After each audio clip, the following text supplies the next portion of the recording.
안녕하세요. 열린 요양보사 교육원 장희연 강사입니다. 이번 시간엔 요양보사 국가고시 대비하여 CBT 실전 모의고사 제1회 준비했습니다. 2023년 2월부터 시행되는 CBT 시험에 대비해서 저희가 화면을 전면 개편을 했습니다.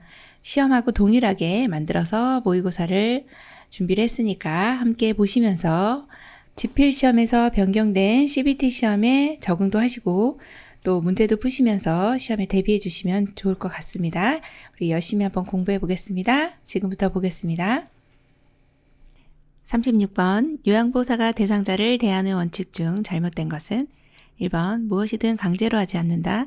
2번 소변줄을 뽑더라도 억제되는 하지 않는다. 3번 어깨는 인대가 약함으로 겨드랑이를 잡아 올리지 않는다. 4번 자는 동안 기저귀가 젖었는지 이불을 들쳐 확인한다. 5번 아무 말도 안 하는 대상자에게도 말을 건다. 정답 골라볼까요? 4번 자는 동안 기저귀가 젖었는지 이불을 들쳐 확인한다입니다. 네, 이 대상자를 대하는 원칙 중에서 잘못된 것은 4번인데요. 어르신 주무시는 동안에 기저귀 젖었는지 이불을 자주 이렇게 들춰보면 숙면을 취하실 수가 없습니다. 그래서 잘못된 걸로 4번을 골라주시면 되고요. 37번 식탁에서 의자에 앉아 식사하는 동안 대상자를 돕는 방법은 1번 등받이가 없는 의자에 앉게 한다. 2번 의자 앞쪽 끝부분에 걸터 앉게 한다. 3번 대상자의 발바닥이 바닥에 닿지 않게 한다. 4번 팔꿈치를 의자의 팔 받침대에 올려놓게 한다. 5번 식탁의 윗부분이 대상자의 배꼽 높이에 오게 한다. 정답 골라볼까요? 5번 식탁의 윗부분이 대상자의 배꼽 높이에 오게 한다.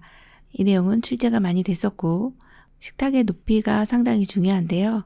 이 배꼽 높이라고 하는 걸 그대로 기억을 해주시면 되겠습니다.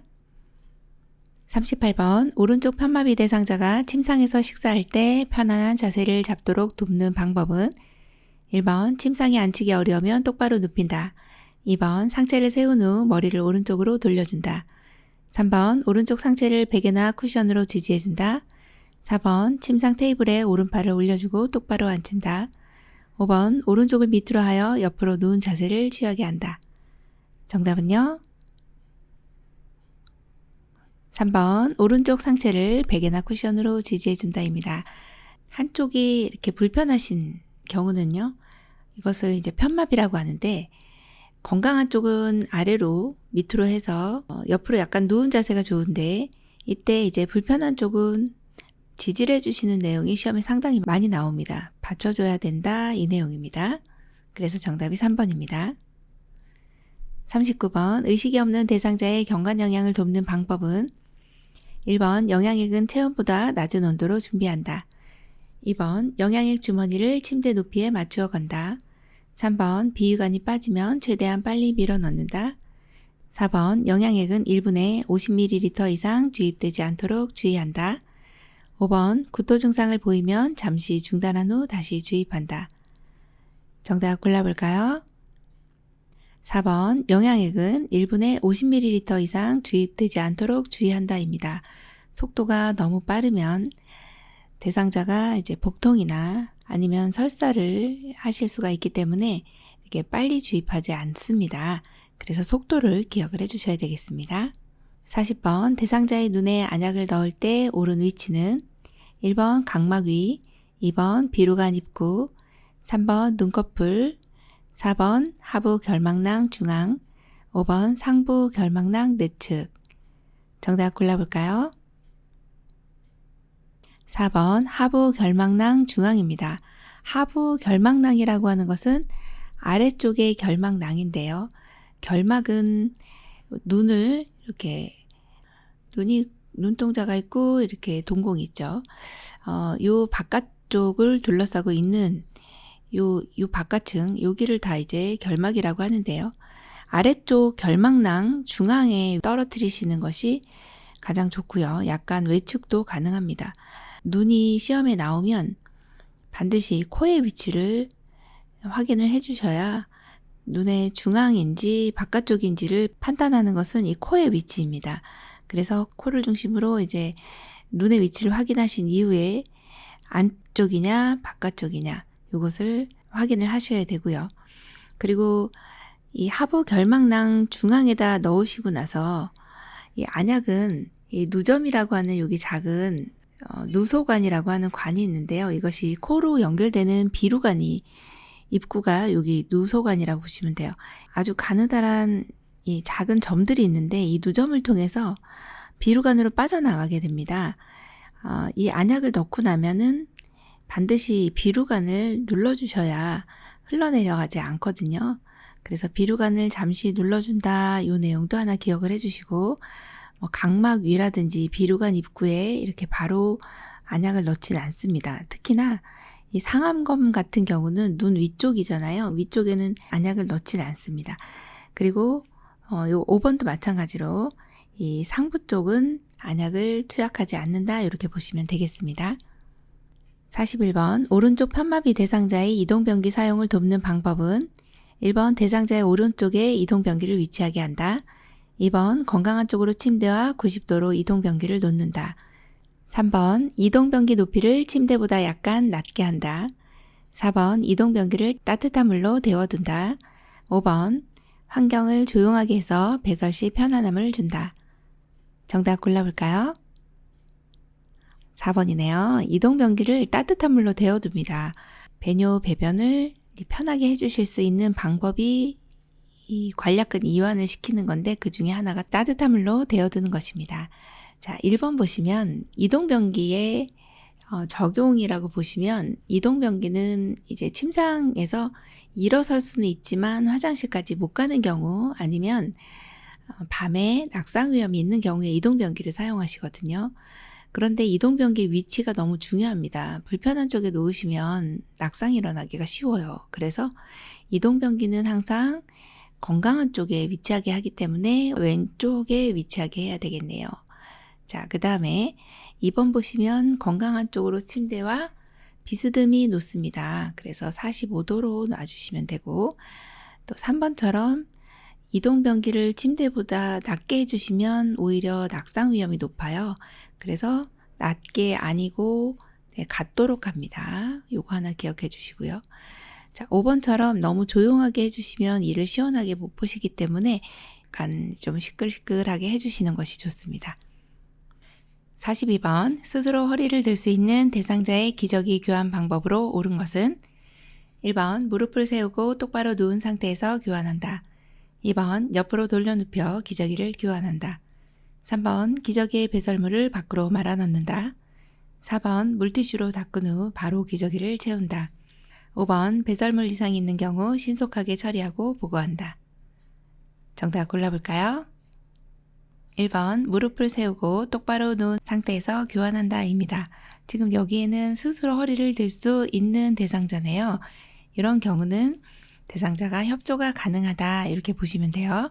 이때는 무릎을 세우고 똑바로 누운 상태에서 엉덩이 살짝 들어주세요. 이렇게 하면은 기저귀를 교환할 수가 있습니다. 1번입니다.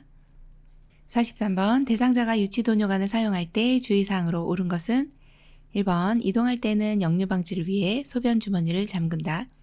2번 유치도뇨관이 빠지지 않도록 침상에 있도록 한다. 3번 금기사항이 없는 한 수분 섭취를 권장한다. 4번 소변색이 탁하거나 냄새가 나는 경우 세척한다. 5번 아랫배가 아프다고 호소할 때 소변 주머니를 비워준다. 정답은요? 3번 금기사항이 없는 한 수분 섭취를 권장한다입니다. 유치 도뇨관을 24시간 방광 내에 고정시켜서 소변을 밖으로 배출시켜주는 것입니다. 그래서 소변 주머니를 가지고 계신데 소변 주머니는 방광보다 아래에 위치하게 해주시면 되고요. 그리고 항상 감염 소인이 있기 때문에 수분을 충분히 드셔주셔서 방광 내에 있는 어떤 염증이라든지 이런 배설물들을 이렇게 배출을 쉽도록 해주시는 게 바로 수분 섭취입니다. 그래서 정답이 3번입니다.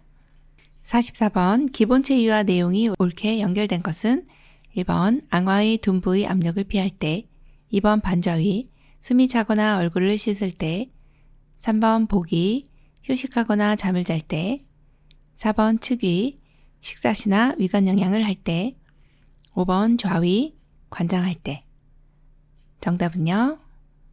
2번 반좌위 숨이 차거나 얼굴을 씻을 때입니다. 자, 기본 체위는 4-5가지 정도 되는데 그 체위에 대한 내용이 나오면 용어가 좀 어렵습니다. 그래서 앙와위라고 하는 것은 중앙에 누울 체위. 중앙에 누워있는 체위. 그냥 휴식할 때입니다. 그래서 휴식할 때나 아니면 이제 수면일 때, 이때 잠잘 때, 요럴 때 이제 취하는 것이 앙와위라고 보시면 되고요. 반좌위는 숨이 차거나 얼굴을 씻을 때나 침상에서 배뇨 배변할 때, 식사할 때 굉장히 유용한 체위입니다. 그래서 요 체위는 좀 알고 계시면 시험에도 출제 빈도 높으니까 이거는 좀 기억을 해주시면 좋습니다. 자, 3번째 보기는 엎드린 체위입니다. 그래서 엎드려 있는 체위는 사실 이렇게 흔하게 할 수 있는 체위는 아니고요. 등이나 척추의 근육을 휴식할 때나 아니면 등 마사지 할 때 이 체위를 취하게 됩니다. 그리고 4번째 측위는 옆으로 누운 자세죠. 이것은 대표적으로 이제 관장을 할 때 체위라고 보시면 되고요. 그 다음에 좌위라고 하는 것은 앉아있는 체위죠. 그래서 식사할 때나 심부전증이 심해서 호흡 곤란이 올 때도 이렇게 살짝 앉아 계시거든요. 관장할 때 이 체위를 하면은 굉장히 어려우시죠. 네, 그래서 정답이 2번입니다.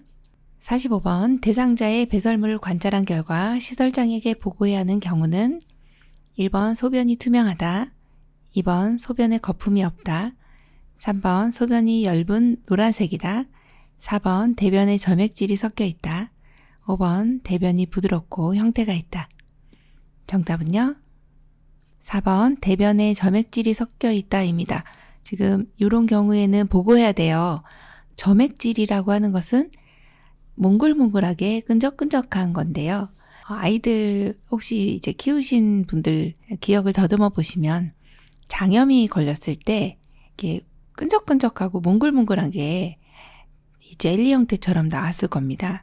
이게 바로 대변 속의 박테리아로부터 장벽을 보호하기 위해서 윤활 역할을 해주는, 또 하나는 배설물을 응고시켜주는 그런 역할을 해주는 것을 점액질이라고 합니다. 이것은 장에 좀 이상이 있을 때 어떤 세균이나 미생물들이 몸에 이제 받아들여질 수 없는 이런 장염을 일으키는 박테리아가 들어왔을 때 나를 보호하기 위해서 만들어주는 대장 점막에서 만들어지는 그런 성분이라고 보시면 돼요. 그래서 점액질이 있다 그러면 어떤 세균으로부터 감염이 돼 있을 수 있구나 라고 생각할 수 있는 거기 때문에 이거는 보고해 주셔야 됩니다. 46번 침상에서 배변하는 대상자를 돕는 방법은 1번 주변을 조용하게 해준다, 2번 바지를 내린 후 혼이불로 덮어준다, 3번 침상머리를 올려 배에 힘을 주게 한다, 4번 배변하는 동안 피부 상태를 살펴본다, 5번 배변 후 항문에서 요도 쪽으로 닦아준다. 정답 골라볼까요?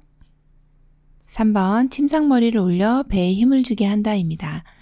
침상에서 배변하는 대상자 같은 경우는 바로 누워서 배변을 하면 이렇게 힘이 잘 주어지지 않기 때문에 이렇게 침상머리를 올려주시는 체위가 좋겠네요.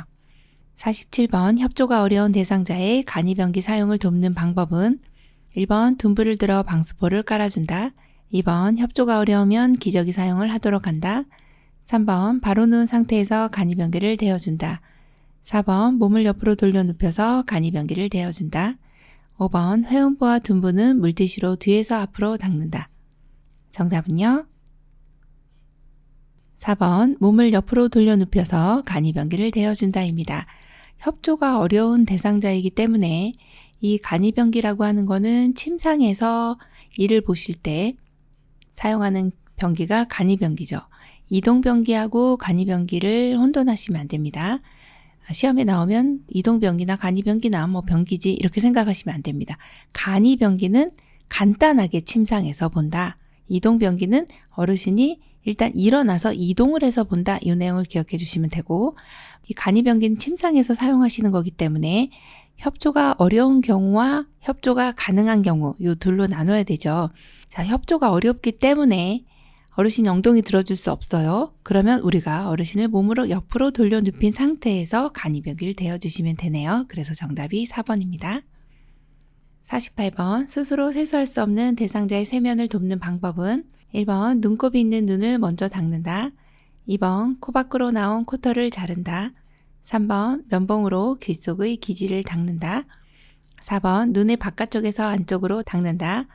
5번 입, 코, 귀, 눈, 목의 순서로 닦는다. 정답은요? 2번입니다. 코 밖으로 나온 코털을 자른다. 안에 있는 건 자르시면 안 되고요. 밖으로 나와 있는 코털은 잘라주셔도 됩니다. 자, 눈을 닦을 때는 반드시 눈곱이 없는 깨끗한 쪽 먼저 닦아주셔야 돼요. 얼굴 세안하는 거 한번 순서를 한번 보도록 하겠습니다. 자, 눈곱이 있다 그러면은 눈곱이 없는 쪽 1번. 그 다음에 코, 눈, 코, 볼, 입으로 갑니다. 그래서 얼굴 안쪽에서 이렇게 내려온다. 얼굴 안쪽에서 이렇게 내려온다. 이 순서 나오니까 기억을 해주셔야 됩니다. 눈, 코, 볼, 입, 그 다음에 이제 바깥쪽으로 한 번 더 내려옵니다. 어떻게 내려오면 될까요? 이마부터 갈게요. 이마, 그 다음에 귀, 그리고 목, 이렇게. 요 순서가 이제 바깥쪽으로 한 번 더 내려오는 거죠. 이마, 귀, 목. 그래서 얼굴 안쪽에서 먼저 한번 내려오고 바깥쪽에서 한번 내려온다. 그렇게 보시면 돼요. 순서 알려드릴게요. 눈, 코, 볼, 입, 이마, 귀, 목. 네, 요거 잊어버리지 마시고요. 자, 그리고 귀 속에 귀지는 닦아주시면 안 되고 눈은 항상 기억해 주셔야 되죠. 안쪽에서 바깥쪽으로. 예, 요 내용은 변하지 않는 법칙이에요. 안쪽에서 바깥쪽으로. 그 내용 기억해 주시면 됩니다. 49번 다음과 같이 누워서 엉덩이를 들어 올리는 운동을 할 때의 효과는 1번 체중 증가, 2번 기관지 확장, 3번 감각 기능 향상, 4번 인지 능력 개선, 5번 보행 시 신체 안정. 정답 골라볼까요? 5번 보행 시 신체 안정입니다.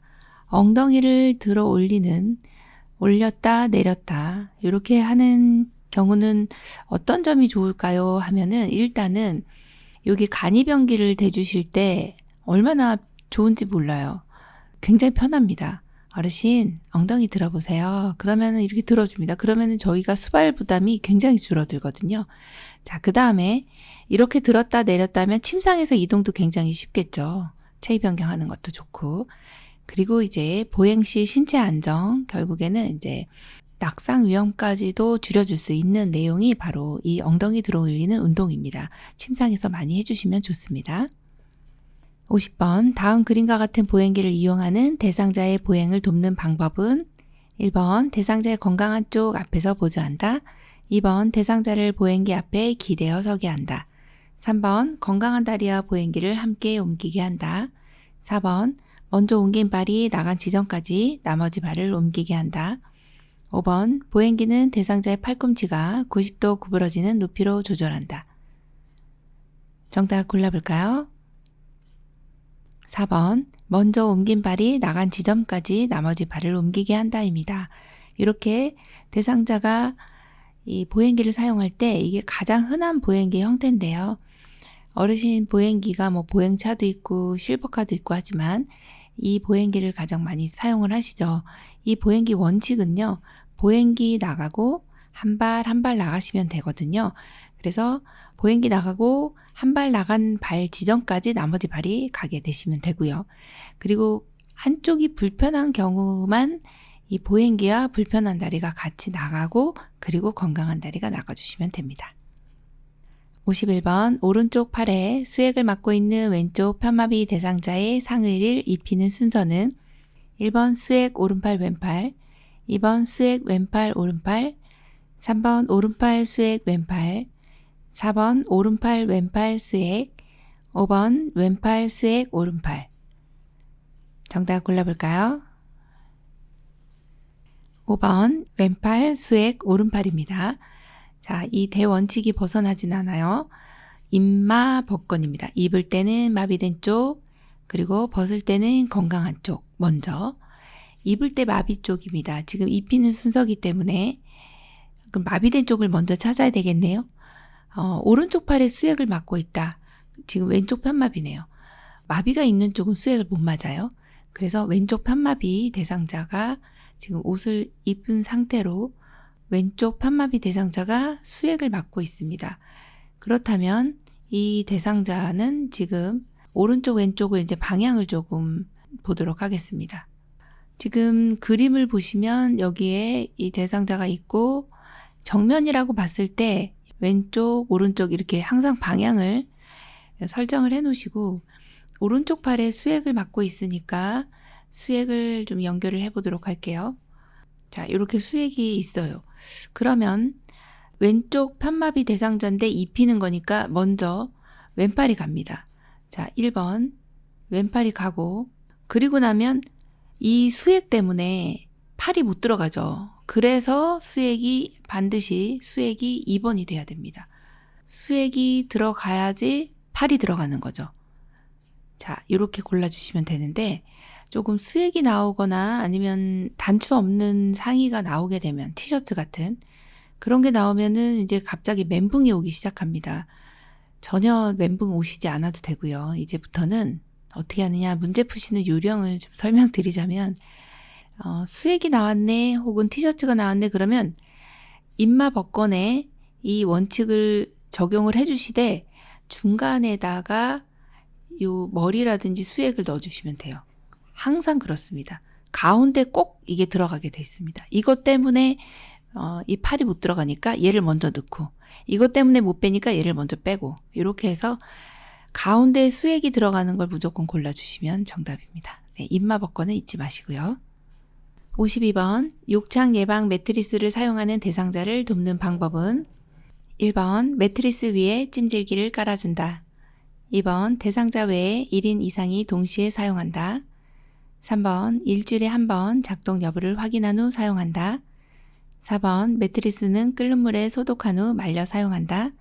5번 엉덩이 밑에 손을 넣어 매트리스 공기압을 확인한다. 정답은요? 5번 엉덩이 밑에 손을 넣어 매트리스 공기압을 확인한다 입니다. 욕창 예방 매트리스는 24시간 동안 계속적으로 이제 공기 주머니에 공기가 들어있으면서 어르신을 교대 부양해주는 역할을 하면서 이 욕창을 예방하거든요. 그래서 공기압이 항상 차 있는지 확인을 해주셔야 됩니다. 그래서 공기압 확인하는 내용은 매일 하루에 한 번 이상은 꼭 확인을 해주셔야 되고요. 매트리스 위에 이렇게 찜질기를 깔아주면 전열기구 때문에 화재 위험이 있어서 안 됩니다. 2번처럼 1인 이상 아니고요. 혼자만 사용하시는 게 맞는 거고 그 다음에 일주일에 한 번 작동 여부 확인하지 않습니다. 매일 확인하고요. 끓는 물에다가 이거 소독하시면 다 이거 오그라듭니다. 네, 안 되겠습니다. 그냥 흐르는 물에다가 잘 씻어서 잘 건조시켜 주시면 됩니다. 53번 시설에서 전기사고에 대비하여 안전수칙을 지킨 경우는 1번 플러그를 뽑을 때 전선을 잡고 뽑는다. 2번 전원이 켜진 전기기구를 물로 세척한다. 3번 의료기기는 접지용 3핀 플러그를 사용한다. 4번 전선이 벗겨진 경우 청테이프를 붙여 사용한다. 5번 하나의 콘센트에 전기코드 여러 개를 이어서 사용한다. 정답 골라볼까요? 3번 의료기기는 접지용 3핀 플러그를 사용한다입니다. 전기사고에 대비해서 안전수칙 잘 지켜주셔야 되는데 플러그를 뽑을 때는 플러그를 잡고 뽑아주셔야 됩니다. 그 다음에 두 번째는 전원이 켜진 전기기구 물로 세척하시면 전기하고 물은 완전 상극이죠. 안 됩니다. 3번이 정답인데요. 의료용 기기는 좀 특별합니다. 그래서 아무나 사용을 할 수 없도록 플러그 자체에 핀이 3개라는 것이죠. 이렇게 하나, 구멍이 하나, 둘 이런 식으로 이렇게 3개가 있어요. 그래서 이런 것은 특별히 의료용 기구에만 적용이 됩니다. 그래서 의료기기는 접지용 3핀 플러그를 사용하고요. 이게 맞습니다. 4번처럼 전선이 벗겨진 경우는 수리를 해주셔야 되죠. 사용하면 안 됩니다. 하나의 콘센트에 여러 개의 전기코드를 이어서 사용해 주시는 것도 전기 사고가 일어날 확률이 높아지는 거죠. 54번 다음 중에서 낙상 위험이 높은 대상자는 1번 휠체어에 앉아있는 대상자, 2번 보청기를 착용하고 있는 대상자, 3번 굽이 낮은 신발을 신고 있는 대상자, 4번 시력에 맞는 안경을 착용하고 있는 대상자, 5번 복합질환으로 5가지 종류의 약물을 복용하는 대상자. 정답 골라볼까요? 5번 복합질환으로 5가지 종류의 약물을 복용하는 대상자입니다. 여기에서는 낙상위험이 가장 높은 대상자를 고르는 걸로 보시면 돼요. 여기에 3번이나 4번 같은 경우는 그리 높지 않고요. 1번하고 2번은 약간의 가능성은 있지만 5번처럼 복합질환으로 5가지 종류의 약물을 복용하신다면 약간 어지럼증, 현기증 등을 유발할 수 있기 때문에 이 5번이 가장 위험하다고 보시면 돼요. 정답 5번이네요.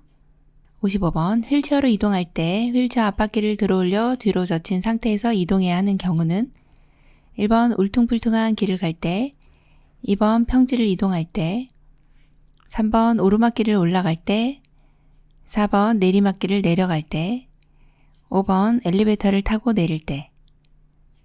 정답 골라볼까요? 1번 울퉁불퉁한 길을 갈 때입니다.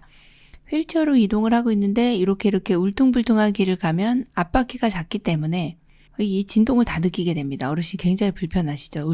덜컹덜컹 할 겁니다. 그래서 앞바퀴를 살짝 들어주면 뒷바퀴는 크기 때문에 진동을 덜 느끼게 되죠. 그래서 1번입니다. 56번 왼쪽 편마비 대상자가 지팡이를 이용하여 계단 내려갈 때 순서로 옳은 것은 1번 지팡이 오른발 왼발, 2번 지팡이 왼발 오른발, 3번 왼발 지팡이 오른발, 4번 오른발 지팡이 왼발, 5번 왼발 오른발 지팡이. 정답 골라볼까요? 2번 지팡이 왼발 오른발입니다. 자, 왼쪽 편마비 대상자이네요. 그러면 어느 쪽이 건강할까요? 오른쪽이요. 그래서 지팡이를 잡는 쪽은 오른쪽이 되고요. 자, 그리고 내려갈 때는 지팡이 보행은 지팡이가 항상 먼저 나갑니다. 보장구 먼저 나가고, 그리고 보통 걷는 지팡이 보행의 기본이 지팡이 나가고 마비된 쪽 나가고 건강한 쪽 나가는 것입니다. 이것이 내려갈 때하고 같이 적용이 돼요. 그러면 지마건으로 보시는데 지팡이 나왔죠. 그 다음 이제 마비된 쪽이 어느 쪽이에요? 왼쪽이요. 그래서 왼쪽 나갔고, 그리고 마지막 건강한 쪽이 나갑니다. 오른쪽. 이렇게 2번으로 골라주시면 되겠습니다. 57번 보행벨트를 이용해 왼쪽 편마비 대상자의 이동을 도울 때 착용 부위와 요양보호사의 위치는 1, 2, 3, 4, 5. 정답 골라볼까요? 1번입니다. 자, 보행벨트 사용하실 때 어르신의 보행벨트 위치는 당연히 허리입니다. 자, 허리에 위치 있는 거 먼저 찾겠습니다. 여기 1번 아니면 2번입니다. 이 가슴 이거 땡이고 여기 4번도 땡이고 5번 엉덩이 땡이죠. 자, 그래서 1번 아니면 2번이니까 이제 방향만 우리가 어디에 위치하는가 그거만 알면 되는데요. 불편한 쪽 뒤입니다. 그래서 지금 요새는 이제 시험 보실 때 항상 편마비가 있다 그러면 그 편마비 쪽을 체크를 해주시는데 여기 지금 체크가 되어 있기 때문에 여기 왼쪽이죠. 왼쪽 편마비이시기 때문에 불편한 쪽이면 왼쪽 뒤라고 이렇게 보시면 돼서 1번이 정답이네요. 58번 안전한 환경을 제공하여 감염을 예방하는 방법은 1번 가래가 담긴 흡인병은 격일로 닦는다. 2번 대상자의 세탁물은 격리된 장소에서 세탁한다. 3번 혈액이 묻은 이불은 찬물로 세탁한 후 더운 물로 헹군다. 4번 흡인기의 고무 제품은 15분 이상 삶은 후 햇볕에서 말린다. 5번 배설물이 묻은 의류는 모아서 다른 의류와 함께 세탁한다. 정답 골라볼까요? 3번 혈액이 묻은 이불은 찬물로 세탁한 후 더운 물로 헹군다입니다. 이 혈액에 대한 내용이 많이 나오는데요. 혈액은 단백질이라서 찬물로 세탁한 후 더운 물로 헹궈야 이 혈액이 잘 빠집니다. 그래서 정답이 3번이고요. 가래가 담긴 흡인병은 격일로 닦으시면 굉장히 비위생적입니다. 매일 하루에 1회에서 2회 정도 닦아주시고 또 비워주시고 닦아주시면 됩니다. 자, 2번 같은 경우에 대상자의 세탁물이라 해서 격리된 장소에서 모두 세탁하는 것은 아니고요. 오염된 것만 이렇게 해주시면 되겠죠. 자, 4번 같은 경우도 흡인기의 고무 제품, 카테타라고 하는 것입니다. 15분 이상 삶은 거는 잘 해주셨어요. 그런데 햇볕에서 말리면 갈라지고 끊어지고 하니까 그늘에서 말린다로 보시면 되고요. 5번 같은 경우도 배설물이 묻은 의류는 다른 의류와 함께 세탁하시면 굉장히 오염이 많이 됩니다. 따로 세탁해 주셔야 되겠습니다. 59번 전기사고 예방법으로 옳지 않은 것은 1번 전기기구 사용 시 전기가 통하는 느낌이 들면 사용을 중단한다. 2번 세면대 욕조 샤워장에는 콘센트에 보호형 커버를 씌운다. 3번 전기 쇼크를 입으면 우선적으로 구조한다. 4번 인공호흡기를 사용하는 경우 보조 전원 장치를 마련한다. 5번 의료기기는 반드시 접지용 3핀 플러그를 사용한다. 정답 골라볼까요? 3번 전기 쇼크를 입으면 우선적으로 구조한다가 아니라 전기를 차단한 다음에 안전을 확인하고서 구조를 해야 된다. 이렇게 보시는 게 정답이네요. 그래서 옳지 않은 것은 3번입니다. 60번 치매 대상자의 식사를 도울 때 고려해야 할 상황은 1번 물은 예쁜 유리컵에 담아준다. 2번 생선가시는 미리 발라서 준다. 3번 앞치마보다는 턱받이를 대준다. 4번 졸려할 때는 식사를 천천히 준다. 5번 손잡이가 작고 가벼운 숟가락을 쥐어준다. 정답은요? 2번 생선가시는 미리 발라서 준다가 정답이죠. 잘 골라주셨죠? 61번 치매 대상자가 식사를 하려고 하지 않을 때 대처 방법으로 옳은 것은 1번 식사할 때까지 식판을 치우지 않는다. 2번 음식을 크게 썰어 손으로 집어 먹을 수 있도록 한다. 3번 국에 말아서 요양보호사가 직접 먹여준다. 4번 대상자가 좋아하는 대체식품을 이용한다. 5번 먹고 싶어 할 때까지 기다린다. 정답은요? 4번 대상자가 좋아하는 대체식품을 이용한다입니다. 식사를 하려고 하지 않을 때는 대상자 좋아하는 식품들을 알고 계셔야 돼요. 그래서 좋아하시는 거 바나나 혹은 고구마, 감자 이런 것들 대체식품을 이용해서 어떻게 해서든지 드시게 해야 되겠습니다. 62번 치매 대상자의 목욕 돕기 방법으로 옳은 것은 1번 욕조에 들어간 뒤 물을 재운다. 2번 혈압이 높은 경우 목욕을 하면 위험함을 알린다. 3번 일정한 시간에 하기보다는 대상자가 원하는 시간에 맞춘다. 4번 욕조에 들어가는 경우 가급적 부축을 하지 않는다. 5번 통목욕보다는 샤워가 간편하고 안전하다. 정답은요? 2번 혈압이 높은 경우 목욕을 하면 위험함을 알린다입니다. 이제 혈압이 높은 경우는 운동도 제한을 하죠. 목욕도 하시면 안 된다. 왜요?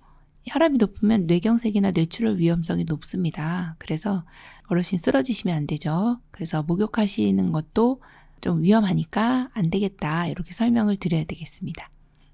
63번 목욕하는 동안 따뜻한 물을 자주 몸에 뿌려주는 이유는 1번 대상자의 심신을 이완시켜주기 위해 2번 대상자의 체온 유지를 위해 3번 대상자가 졸음이 오지 않도록 하기 위해 4번 대상자의 혈액순환을 도와주기 위해 5번 대상자의 욕창을 예방하기 위해 정답은요? 2번 대상자의 체온 유지를 위해서입니다. 목욕하는 동안 따뜻한 물을 이렇게 자주 몸에 뿌려주시죠. 네, 이거는 대상자가 옷을 벗고 있는 상태에서 이 물이 젖으면 물이 증발하면서 체온이 떨어집니다. 그래서 자주자주 따뜻한 물을 몸에 뿌려주셔야 되겠습니다. 64번 치매 대상자가 흥분해서 서랍 안의 물건을 꺼내어 헝클어 놓는 행동을 반복할 때 대처 방법은 1번 행동이 멈출 때까지 기다린다. 2번 왜 이런 행동을 하는지 물어본다. 3번 반복 행동을 그만두도록 손으로 제지한다. 4번 청소하기 어려우니 그만하라고 설득한다. 5번 콩나물 다듬는 일을 도와달라고 부탁한다. 정답 골라볼까요? 5번 콩나물 다듬는 일을 도와달라고 부탁한다입니다. 대상자 흥분해가지고 막 서랍 있는 거 꺼내놓고 헝클어 놓고 자 여기에서는 반복되는 이상 행동들입니다. 어떤 반복적인 행동들을 할 때는 주의를 환기시킨다. 관심을 다른 곳으로 돌린다. 이 내용이 가장 좋아요. 그래서 어르신 콩나물 다듬는 일 좀 도와주세요. 이렇게 하면 어르신이 금방 이제 이거 잊어버리시고 이제 콩나물 다듬으러 오시는 거죠. 65번 치매 할아버지가 키가 작고 파마 머리를 한 요양보호사를 부르며 따라다닌다. 대처 방법으로 옳은 것은 1번 할머니는 3년 전에 돌아가셨어요. 2번 저는 할머니가 아니에요. 3번 저는 어르신을 돌보는 요양보호사입니다. 4번 여보 불렀어요. 5번 제가 할머니로 보이세요? 정답 골라볼까요? 네, 3번이죠. 네, 저는 어르신을 돌보는 요양보호사입니다. 이렇게 알려주시는 것이 가장 적합한 답이네요. 66번 치매 대상자가 딸에게서 선물 받은 지갑을 누군가 훔쳐갔다며 주위 사람을 의심할 때 대처 방법은 1번 지갑을 언제 어디에 두었는지 물어본다. 2번 다른 대상자에게 지갑을 가져갔는지 확인한다. 3번 지갑을 잃어버린 것이 사실인지 재차 확인한다. 4번 딸에게 더 좋은 지갑을 사오게 하겠다고 말한다. 5번 평소에 지갑을 두는 장소로 가서 함께 찾아본다. 정답은요? 5번 평소에 지갑을 두는 장소로 가서 함께 찾아본다입니다. 이렇게 지갑을 훔쳐갔다라고 의심하는 것은 의심망상인데 단기 기억 장애가 나타나면서 어르신이 이제 지갑을 어디다 놓았는지 기억을 못 하시는 경우에 주변 사람을 의심하기 시작합니다. 치매 초기 때 나타나는 단기 기억 장애로 인해서 이런 현상들이 나타나는데 이때는 어르신 이 지갑 잃어버리셨군요. 함께 찾아볼까요? 이렇게 해주시면 됩니다. 67번 치매 대상자가 밥에다 수면제 넣었지? 라며 식사를 안 하려고 할 때 대처 방법은 1번 다른 어르신께 식사를 드리겠다고 한다. 2번 왜 그렇게 생각하는지 이유를 물어본다. 3번 제가 한번 먹어볼게요 라고 하며 밥을 먹어본다. 4번 수면제 넣는 것을 보았는지 물어본다. 5번 밥에다 수면제를 넣지 않는다고 차분히 설명한다. 정답 골라볼까요? 3번 제가 한번 먹어볼게요 라고 하며 밥을 먹어본다입니다. 그래서 이제 수면제를 안 넣은 것을 확인을 시켜주는 것이 중요하겠습니다. 68번 프로그램에 참여하고 있던 치매 대상자가 앞에 앉아있는 노인에게 화내며 욕을 할 때 대처 방법은 1번 즉시 사과하게 한다. 2번 단호한 어조로 욕을 멈추게 한다. 3번 진정시킨 후 화가 난 이유를 물어본다. 4번 프로그램에 참여할 수 없다고 경고한다. 5번 서로 대면하지 않도록 조용한 장소에서 쉬게 한다. 정답은요?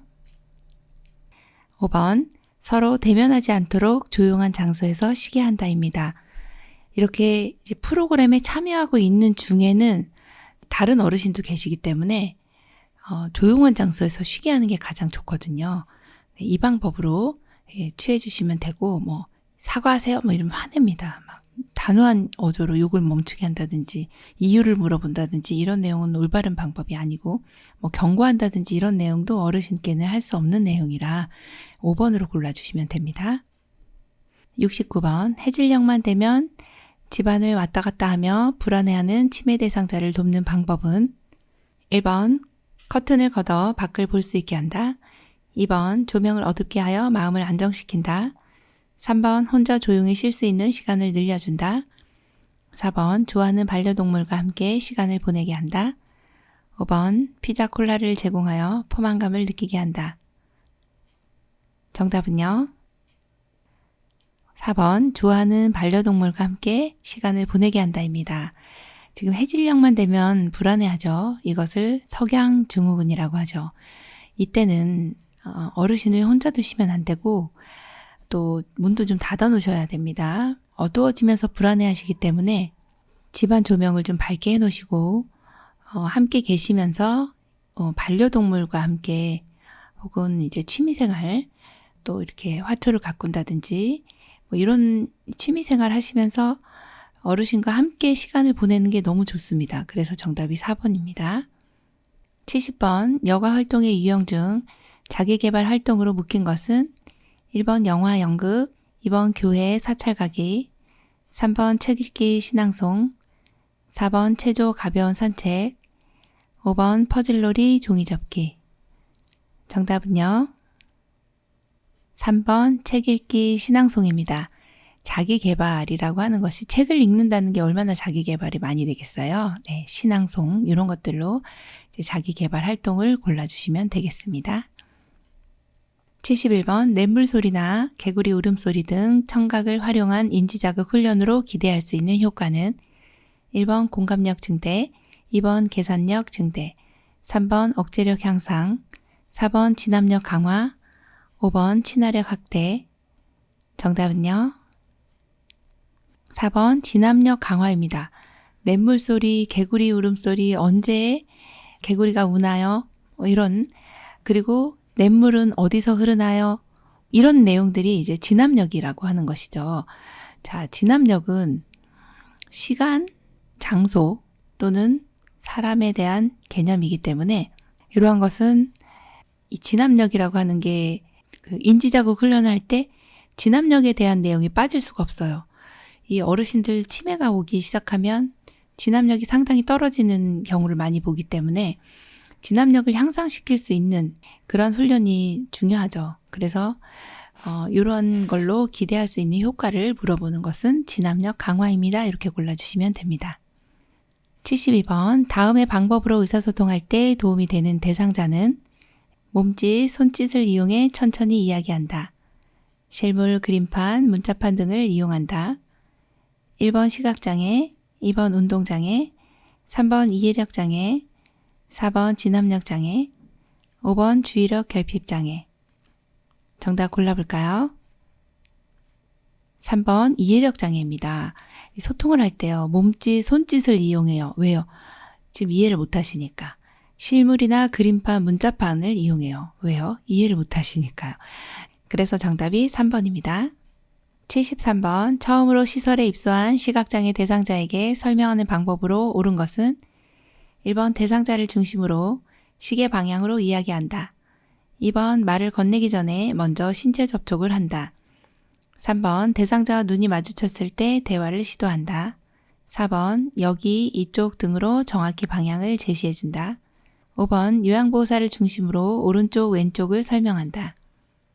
정답은요? 1번 대상자를 중심으로 시계 방향으로 이야기한다입니다. 시각장애가 있으신 분들은 항상 방향을 설명할 때 시계 방향으로 설명해 주시는 게 가장 좋습니다. 그래야 대상자를 중심으로 시계 방향으로 이야기하시는 것이 대상자가 가장 잘 알아들을 수가 있거든요. 네, 그래서 정답이 1번이네요. 74번 대상자의 임종 후 사후 관리로 옳은 것은 1번 시트는 얼굴을 덮지 않도록 어깨까지 덮는다. 2번 방을 깨끗하게 정리하고 조명을 어둡게 한다. 3번 대상자의 소유물은 보호자에게 준다. 4번 의치는 빼내어 의치용기에 보관한다. 5번 사후 강직이 시작되면 바른 자세를 취하게 한다. 정답은요? 1번 시트는 얼굴을 덮지 않도록 어깨까지 덮는다입니다. 임종 후 사후 관리라고 하면 시트 같은 경우가 보통은 전체를 덮는 걸로 알고 계시는데 어깨까지 덮는다 이렇게 골라주셔야 되고요. 2번 같은 경우는 방이 깨끗하게 정리되어 있는지 확인하고 조명은 이제 차분하게 한다 이렇게 보는 거고요. 어둡게까지는 하지 않고요. 그리고 3번처럼 이제 대상자의 소유물은 보호자분이 이걸 지금 돌아가신 어르신 옆에 두고 이 소유물을 챙기는 보호자분들 없거든요. 그냥 우리가 목록을 작성해 둔다 이렇게 보시면 되고 의치는 보호자와 상의를 해서 끼워들지 뺄지를 결정해 주시면 됩니다. 그리고 사후 강직이 시작되기 전에 자세를 취해 주셔야 됩니다. 사후 강직은 한 2시간에서 4시간 정도면 시작이 되고 한 96시간까지 지속이 되거든요. 그래서 사후 강직이 시작되기 전에 바른 자세를 취하게 한다로 하는 게 맞는 내용이죠. 75번 대상자가 화상을 입은 경우 응급처치로 옳지 않은 것은 1번 몸에 붙어있는 옷은 옷 위로 찬물을 부어 식힌다. 2번 얼굴에 화상을 입은 경우 즉시 병원 치료를 받는다. 3번 부종 예방을 위해 장신구는 최대한 빨리 제거한다. 4번 벗기기 힘든 의복은 벗기지 말고 잘라낸다. 5번 화상을 입은 즉시 15분 이상 흐르는 찬물로 환부를 시킨다. 정답 골라볼까요? 5번 화상을 입은 즉시 15분 이상 흐르는 찬물로 환부를 시킨다가 옳지 않은 것입니다. 여기에서는 이제 옳지 않은 것을 골라주셔야 돼요. 1, 2, 3, 4번은 다 맞는 내용입니다. 몸에 붙어 있으면 OD로 이 찬물을 부어서 식혀주셔야 되고, 얼굴 화상 입었어요. 빨리 병원 가주셔야 돼요. 그 다음에 이제 3번도 굉장히 중요한데요. 장신구를 빨리 제거하시는 게 너무 중요합니다. 부어오르거든요. 그리고 벗기기 힘든 의복도 막 벗기다가 피부가 벗겨집니다. 그래서 안 되고 잘라낸다로 보시면 됩니다. 네, 화상을 입은 즉시 그럼 어떻게 해야 되나요? 흐르는 찬물이 아니라 그냥 찬물에 담근다 이렇게 보셔야 되겠네요. 그래서 정답이 5번입니다. 76번 대상자가 뇌전증으로 쓰러졌을 때 응급처치로 옳은 것은 1번 몸을 옆으로 돌려준다. 2번 고개를 뒤로 젖혀 기도를 확보한다. 3번 의식이 없는 경우 심폐소생술을 실시한다. 4번 대상자의 팔과 다리 등 뻣뻣한 사지를 주무른다. 5번 머리 아래 부드러운 것을 대준다. 정답은요? 5번 머리 아래 부드러운 것을 대준다입니다. 뇌전증이라고 하면은 반복적으로 되풀이되는 경련이라고 보시면 되는데, 뇌의 비이상적인 전기자극으로 인해서 이 경련이 일어나는 것입니다. 보통 이제 경련이 일어나게 되면은 머리가 가장 중요하잖아요. 신체 부위 중에서. 머리가 바닥 같은 데 있을 때 손상받을 수 있어서 머리 아래 부드러운 것을 대준다가 참 중요한 내용이고요. 1번 같은 경우는 사실 이제 그냥 뇌전증으로 쓰러졌을 때 이렇게 몸을 돌려주는 게 아니라, 뇌전증으로 쓰러진 상태에서 입에서 어떤 분비물이 나올 때, 이렇게 거품이나 침 이런 것들이 나올 때 기도 유지를 위해서 몸을 옆으로 돌려줍니다. 그때만 돌려주고요. 2번은 고개를 뒤로 젖혀 기도를 확보하는 건 심폐소생술이고요. 여긴 지금 뇌전증이기 때문에 그냥 놔둔다 이렇게 보시면 돼요. 그리고 4번처럼 이렇게 주무르지도 않고 억제하지도 않습니다. 네, 응급처치로 옳은 것은 5번입니다.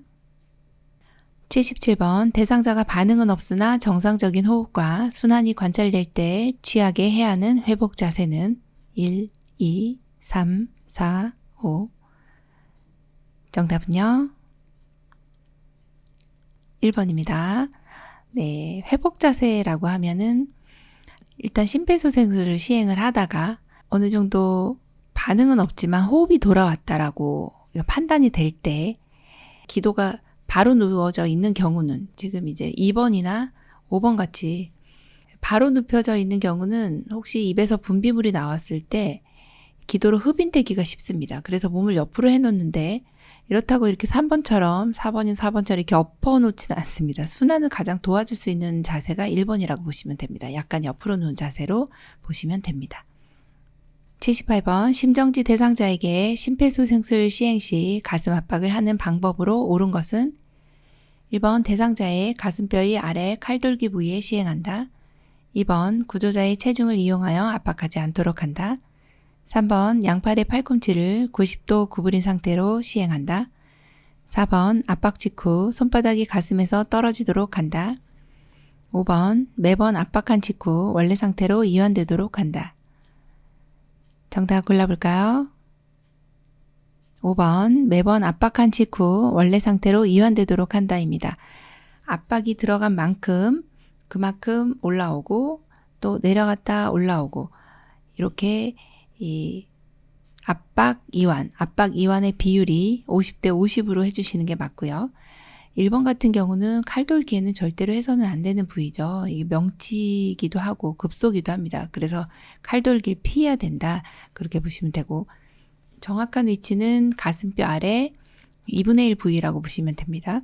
자, 구조자의 체중을 이용해서 압박을 해야 됩니다. 그래서 2번 틀렸고, 3번은 팔꿈치를 90도 구부린 상태. 지금 팔꿈치를 구부린 상태가 아니라 대상자와 구조자의 이 각도가 90도죠. 네, 팔꿈치 구부리시면 안 됩니다. 그 다음에 매번 압박할 때마다 이 손바닥이 가슴에서 떨어지시면 안 되고, 내려간 만큼 올라와 있고 그 손바닥이 떨어지시면 잘못 시행하는 걸로 보시면 되겠습니다. 그래서 이거는 틀렸습니다. 79번 대상자에게 심폐소생술을 할 때 자동 심장 충격기를 사용하는 방법으로 옳은 것은 1번 심장 리듬 분석 중에는 대상자에게서 손을 뗀다. 2번 전기 충격이 전달될 때 대상자를 붙잡아 지지한다. 3번 자동심장 충격기는 10분 간격으로 심장 리듬을 분석한다. 4번 전원켜기, 심장 리듬 분석, 전극 패드 부착, 제세동 순서로 사용한다. 5번 전기 충격을 전달하고 나서 2분 후에 가슴 압박과 인공호흡을 반복한다. 정답 골라볼까요? 1번 심장 리듬 분석 중에는 대상자에게서 손을 뗀다입니다. 심폐소생술을 하실 때는 보통 이제 반응을 확인하죠. 그리고 구조 요청하고 가슴 압박, 기도 유지, 인공호흡 이 순서로 하시잖아요. 이 시행을 하고 있는데 자동 심장 충격기가 도착했어요. 무조건 바로 적용을 합니다. 어떤 단계에서든지 빨리 이 심장 충격기를 사용을 해주셔야 여기에 이제 심장에 자체적으로 주는 전기 자극이 있습니다. 이 전기 자극을 살려야 돼요. 그래야 다시 뛰게 됩니다. 어느 순간이든지 바로 적용한다. 이 내용 하나 기억해 주시고 심장 리듬 분석 중에는 대상자에게서 손을 떼어야 이 심장 리듬이 정말 뛰는지 안 뛰는지 알 수가 있거든요. 자, 두 번째 전기 충격이 전달될 때 대상자를 붙잡아 지지하면 나도 감전된다. 이렇게 보시면 돼요. 안 되죠. 자, 3번도 자동 심장 충격기는 심장 리듬을 분석을 2분 간격으로 해주거든요. 2분이 지나면 다시 심장 리듬을 재분석한다 라고 멘트가 나오니까 그렇게 알고 계시면 되고 4번 같은 경우에 순서가 있는데요. 전원을 켜는 거 맞습니다. 심장 리듬 분석하고 전극 패드를 부착하면 순서가 거꾸로 가는 거죠. 전극 패드가 먼저 가야 되죠. 패드를 부착해야 심장 리듬을 분석할 수가 있어요. 그리고 제세동 순서로 사용해 주시면 되겠네요. 5번 같은 경우에 전기 충격을 전달하고 나면 2분 후가 아니라 바로예요. 바로 그냥 가슴 압박을 시작합니다. 심폐소생술을 바로 적용한다. 그렇게 보시면 되겠습니다. 80번 노인에게 심폐소생술을 할 때 가슴 압박의 위치는 1번 가, 2번 나, 3번 다, 4번 나, 5번 마. 정답 골라볼까요?